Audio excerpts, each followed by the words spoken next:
इंसान की सोच ही जीवन का आधार है। 3 राहगीर रास्ते पर एक पेड़ के नीचे मिले। तीनों लंबी यात्रा पर निकले थे। कुछ देर सुस्ताने के लिए पेड़ की घनी छांव में बैठ गए। तीनों के पास 2 झोले थे, एक झोला आगे की तरफ और दूसरा पीछे की तरफ लटका हुआ था। तीनों एक साथ बैठे और यहाँ वहाँ की बातें करने लगे, जैसे कौन कहाँ से आया, कहाँ जाना है, कितनी दूरी है, घर में कौन कौन है। ऐसे कई सवाल जो अजनबी एक दूसरे के बारे में जानना चाहते हैं। तीनों यात्री कदकाठी में सामान थे, पर सबके चेहरे के भाव अलग अलग थे। एक बहुत थका निराश लग रहा था, जैसे सफ़र ने उसे बोझिल बना दिया हो। दूसरा थका हुआ था पर बोझिल नहीं लग रहा था और तीसरा अत्यंत आनंद में था। एक दूर बैठा महात्मा इन्हें देख मुस्कुरा रहा था।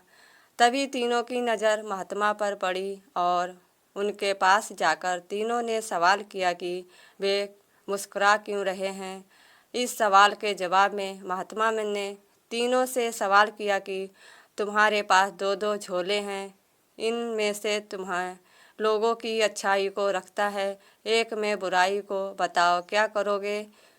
एक ने कहा, मेरे अगले वाले झोले में मैं बुराई रखता हूँ ताकि जीवन भर उनसे दूर रहूँ, पीछे अच्छाई रखूँगा। दूसरे वाले ने कहा, मैं आगे वाले में अच्छाई ही रखूँगा ताकि उन जैसा बनूँ। तीसरे ने कहा, मैं आगे अच्छाई रखूँगा ताकि उनके साथ संतुष्ट रहूँ और पीछे बुराई रखूँगा और पीछे के थैले में एक छेद कर दूंगा, जिससे बुराई का बोझ कम होता रहे और अच्छाई ही मेरे साथ रहे। अर्थात वो बुराई को भुला देना चाहता था। यह सुनकर महात्मा ने कहा, पहले जो सफ़र से थक कर निराश दिख रहा है, जिसने कहा कि वह बुराई सामने रखेगा, वो इस यात्रा के बाद जीवन से थक गया है, क्योंकि इसकी सोच नकारात्मक है।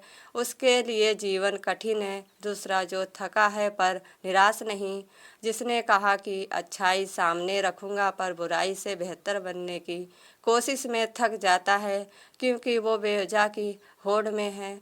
तीसरा जिसने कहा वो अच्छाई ही आगे रखता है और बुराई को पीछे रख उसे भुला देना चाहता है, वो संतुष्ट है और जीवन का आनंद ले रहा है। इसी तरह वो जीवन यात्रा में खुश है। वीडियो कैसी लगी लाइक कमेंट करके ज़रूर बताना। हर हर महादेव। तब तक के लिए बाय बाय।